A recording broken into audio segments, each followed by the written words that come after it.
Welcome to the Glazov gang. Tonight, a very special episode. We have the privilege and honor of being joined by Steve Emerson, the world's leading authority on domestic Islamic terrorist networks and hands down the most fearless reporter in the world. He is the founder and executive director of the Investigative Project on Terrorism, the world's most comprehensive data center on radical Islamic terrorist groups. Stephen, it is wonderful to have you on the program. I'm so glad you're not given to hyperbole.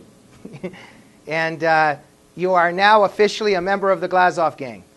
Steve? Oh, now the Islamists are really going to get me. Now I got to get life insurance.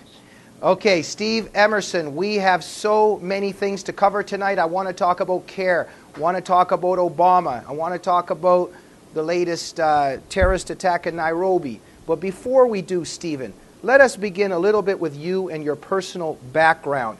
Let us begin, Stephen, with why you are not a banker. You are not a professional baseball player. What brought you to be one of the most significant, courageous leaders of the counter-jihad movement?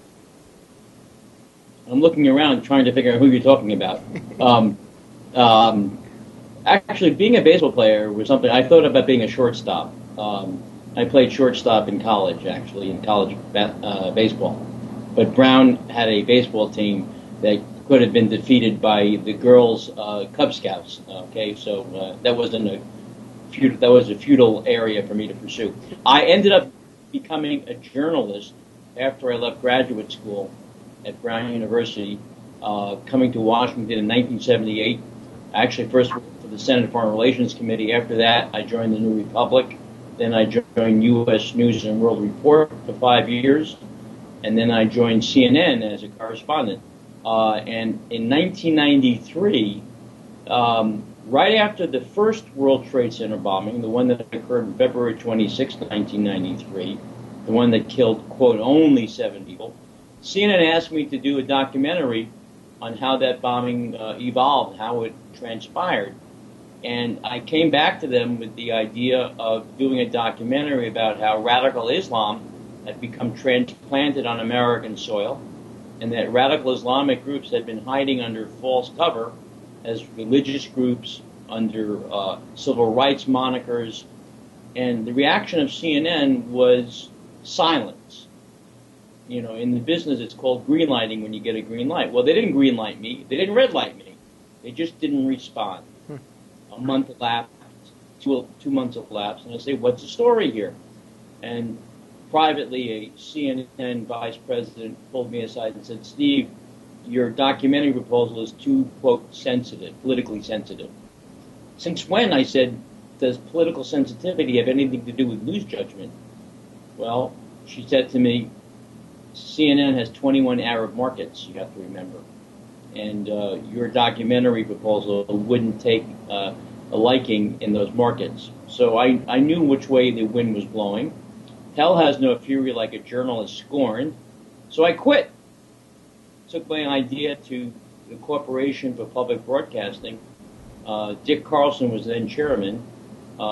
That's the institution that gets the money from Congress, that gives it to PBS. They liked the idea of a documentary looking at how radical Islam had become transplanted. They also liked the idea of my going to Afghanistan itself and Pakistan, interviewing mujahideen. They gave me seed money, and I ended up spending 6 months in Peshawar, Northwest Frontier Province, in Pakistan, in the home of the late Abdullah Azzam. Abdullah Azzam was the founder of the modern jihad movement. He was a Palestinian who left the West Bank right after the Six-Day War, went to Saudi Arabia.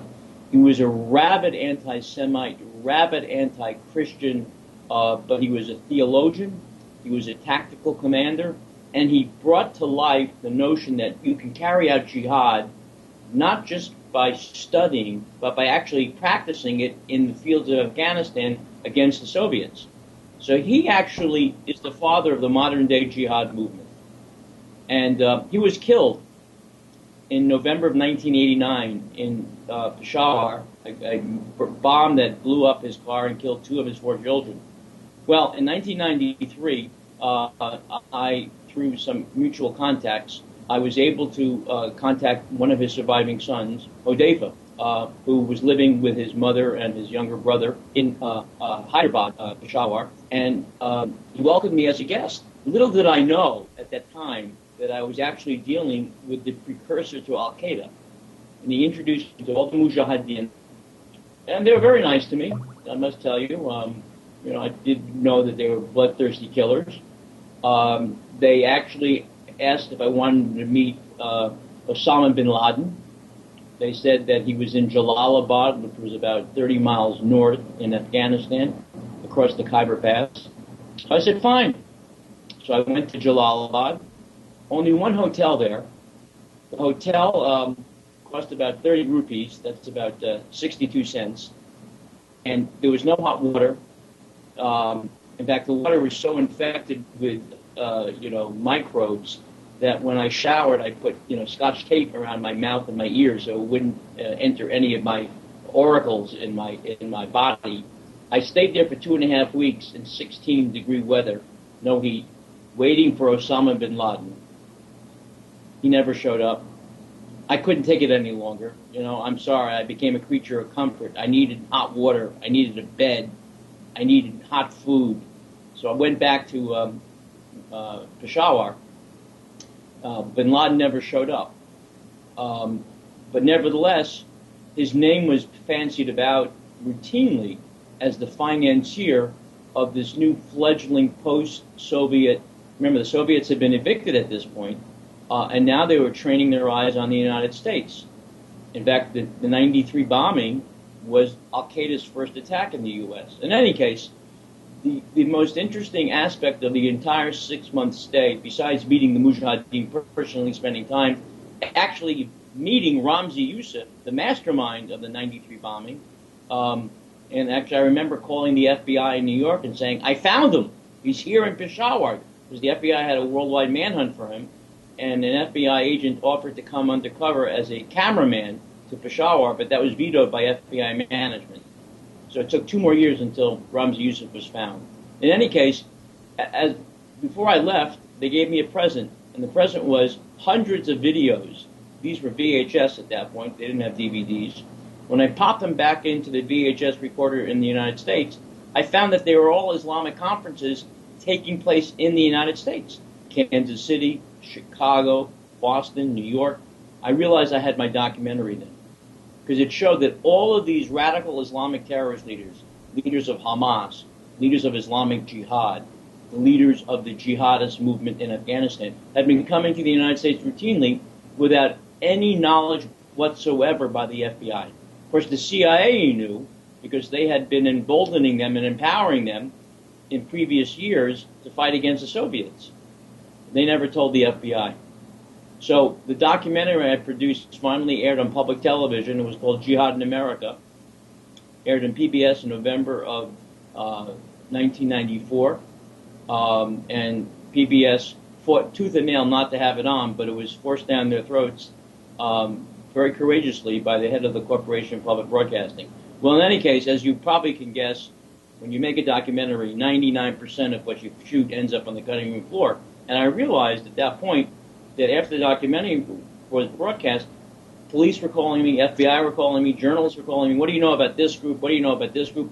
I sort of became a de facto archivist of Islamic groups in the United States. There was no internet at that point. There was no Google. So you couldn't look them up online. So I created in 1995 a nonprofit institute called the Investigative Project on Terrorism. Our mission was to investigate and expose the threat of radical Islam on American soil and their connections to Islamic radical groups overseas. Well, as you can imagine, I labored in obscurity and in poverty until 9/11. Even my mother thought I was crazy. But in that time period, we began collecting massive amount of material from these Islamic groups, Hamas front groups, Hezbollah front groups, Islamic Jihad front groups. All these groups are operating in Tampa, operating in Los Angeles, operating in Irvine, operating in Boston, operating in Chicago, operating in Kansas City, in Oklahoma City. None of these groups were suspicious at all when I would actually go to their storefronts and collect literature, because they didn't think they were doing anything wrong. The FBI was not on their tail. They were carrying out their activities. What were their activities? Raising money for terrorism and plotting terrorist attacks abroad, but not carrying out them in the United States itself.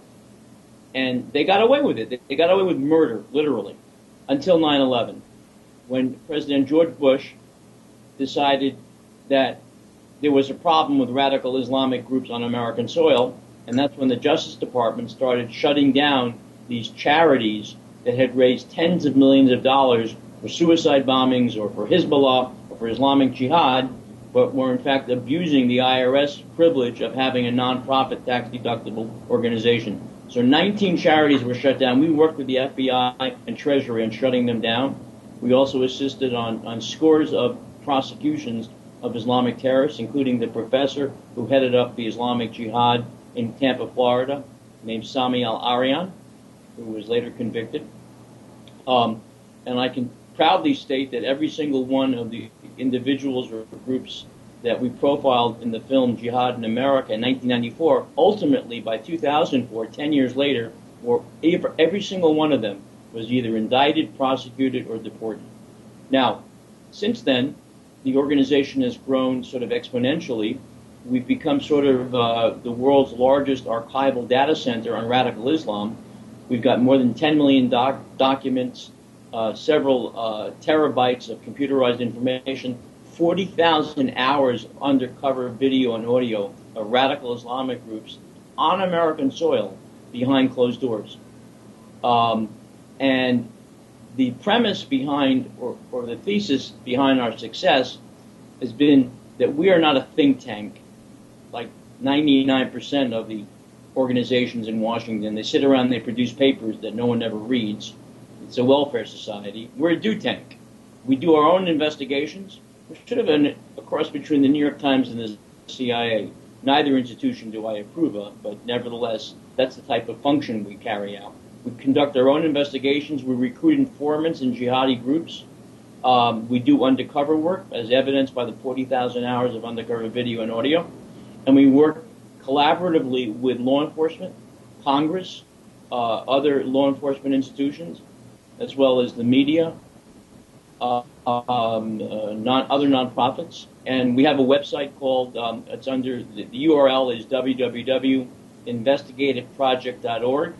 And as you probably, as a subscriber, know, we issue reports sometimes twice daily about different Islamic groups that no one with information that nobody else has, because of our informants, because of our secretive ways that we collect information. I would tell you, but then I'd have to kill you. Sorry, Jamie. Now, Steve, let me interrupt for a minute. We just have a couple minutes left in this first segment. Steve, thank God you're there and everything that the Investigative Project is doing.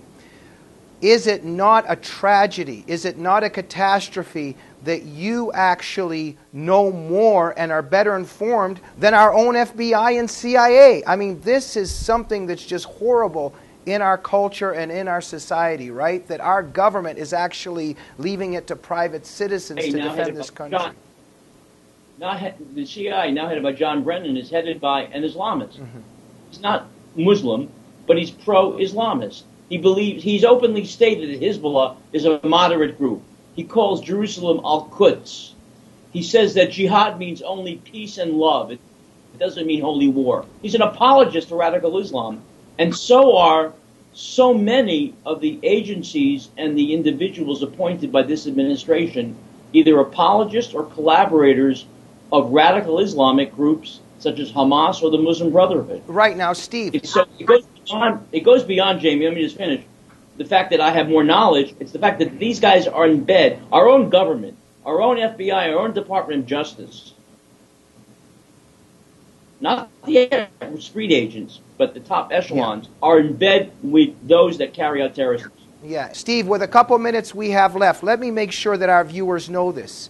Is it not true that CARE, other Islamist groups, were invited into the administration, were allowed to look at the intelligence training manuals and said, hey, take this out? and the Obama administration agreed and purged our intelligence agency manuals from references to Islamic Jihad, to Islam, etc., etc. In other words, the people that are supposed to be defending this country can't even use the words to describe our enemies. That's right. The term radical Islam or Islamic militants, those terms have been prohibited from being used by the FBI, by the Department of Justice. You won't find them in any indictments. And in fact, the media is also complicit here. As you probably know, 92% of the newspapers that covered the recent al-Shabaab attacks in Kenya didn't use the term Islam or Islamic to describe the terrorists themselves. So you have this witty collaboration with the media, with the top echelons of the FBI, the Department of Justice, to suppress any information that's critical of radical Islam. And that manifests itself in what happened in Boston, the Boston Marathon bombing. Because you have young FBI agents who are denied the knowledge about the Muslim Brotherhood, denied intellectual underpinnings of the threats that basically threaten our own existence here by radical Islam. And therefore, they don't have the curiosity, or do they have the political, let's say, maneuverability to go do undercover work in mosques where now they're prohibited from doing surveillance. So not only are their hands tied, but they're being bred on a staple of and a diet of pro-Muslim Brotherhood, pro-radical Islamic ideology. I'm now, Steve Emerson, who has given 143 free lectures to the FBI since 9/11, I've been declared persona non grata by the FBI. I am not allowed to give lectures to the FBI. But you know who does? The Muslim Public Affairs Council out in Los Angeles, a Muslim Brotherhood group that believes in Hezbollah and Hamas, the Council on American Islamic Relations, which the FBI openly described as a Hamas front. So you're right in that question. It's perverse, dangerous, and an assault on our freedoms and our security. Thank you very much, Stephen. It's almost, imagine during the Cold War where we actually brought in the KGB and they told us how when we can and cannot use the word communist to track down communist spies. We are finished with Section 1, Segment 1 of the Glazov Gang. Join us for our second episode when Steve Emerson, the titan of the counter-jihad movement, will be back to tell us all about CARE and the Nairobi attacks. See us then.